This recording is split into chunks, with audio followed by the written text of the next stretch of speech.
about duality and pain of duality. You did not explain how to overcome the opposite. Will you please go further into that? We know conflict of opposites. We are caught in this long corridor of pain, ever attempting to overcome opposite. This is our existence, battle of opposites. I am this, I want to become that. I am not this, I'd like to become that.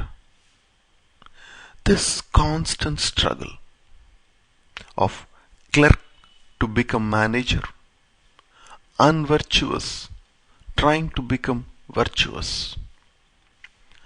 With this process, each one is familiar. Now, does the opposite exist? Only what exists is actual, but opposite is negative response to what is. The opposite is not, but it comes into being with becoming. Opposite is not the actual, but what is the ideal, positive or negative, is non-existent. But what is the actual. In understanding what is the beginning of freedom. The feeling of arrogance arises, which is actual. The fact and negative response to this is humility, the ideal, which is not yet in being.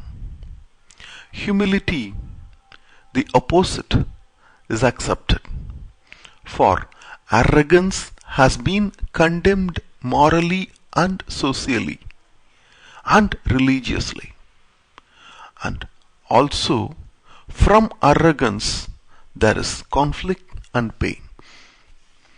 So there arises desire to get rid of arrogance, as it is no longer profitable. Humility, the opposite, is sought after. So what actually takes place is, I am arrogant, I'd like to become humble. Humility is an idea, not yet a psychological fact. The actual is arrogance. Its opposite is not.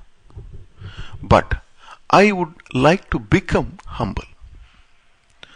So, the very desire to become humble, the very desire to become, creates the opposite. Opposite is non-existent, ideal to be achieved. Love is not opposite of hate. If it is, it ceases to be love. An opposite has seed of its own opposite. Humility, the opposite, is the outcome of arrogance. So, humility has the seed of its opposite. If we begin to understand very significance of arrogance without condemning it, without introducing its opposite as a means of denial, then conflict of duality ceases wholly. What is existence is arrogance. If I can understand that, then I need not go into battle of becoming. To put it differently, present is the result of past.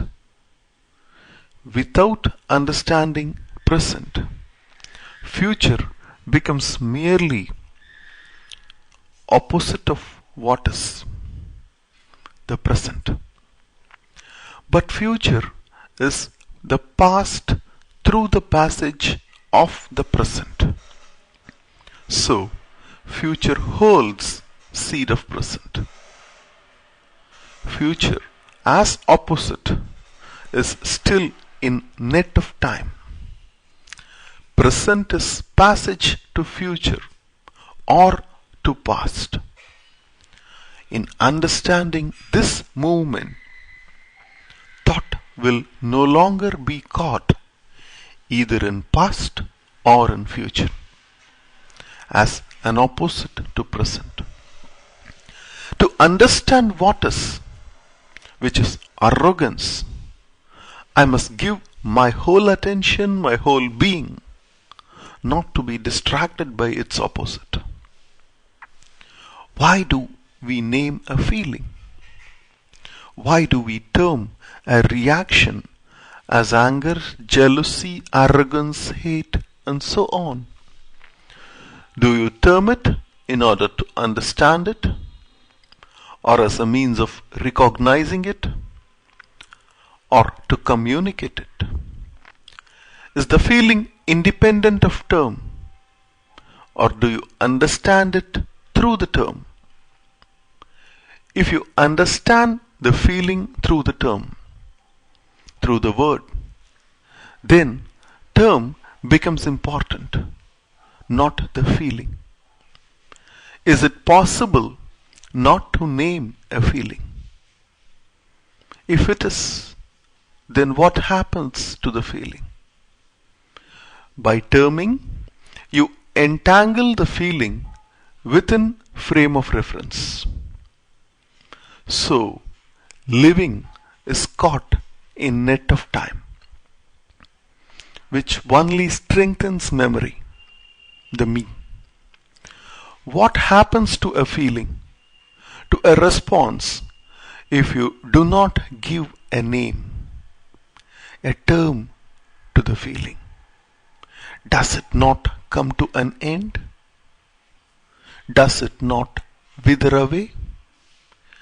Please experiment with this. Discover for yourself. Any response to a challenge comes to an end when you do not name it. Put it within frame of reference. So, you have now learned how to get rid of painful, sorrowful response. But will you give a name to a feeling that is termed pleasant? When a pleasurable feeling arises and you do not give it a name, it too will die away, wither away. So, pleasurable and painful responses wither away when you do not term them, when they are not absorbed into frame of reference. Experiment with this. Discover for yourself. Is love a response not to be named, and so let wither away? It will wither if it's an opposite of hate, for then it is merely a conditioned response to a challenge. If it is merely a reaction, then it is not love. Love is a state of being. It is its own eternity. Most of us are trying to become merciful, to become generous, to become kind. Becoming is the result of an opposite, positive or negative. Love is not to be cultivated. If you cultivate mercy, it ceases to be mercy, for then it contains its own opposite, the hate. Love is when there is no becoming which engenders the opposite. The conflict of duality, with its confusion and sorrow, is born of thoughtlessness, lack of right thinking. In understanding the significance of what is, the opposite ceases. Opposite comes into being only when what is, the present, is avoided. Becoming what is not leads to illusion. In understanding what is, arrogance, not only superficially, but throughout deeper layers of consciousness, as achievement, as pride, so on, and not naming, terming the feeling, then it withers away. The pursuit of pleasant and denial of painful only create conflict and sorrow, dulling mind and heart.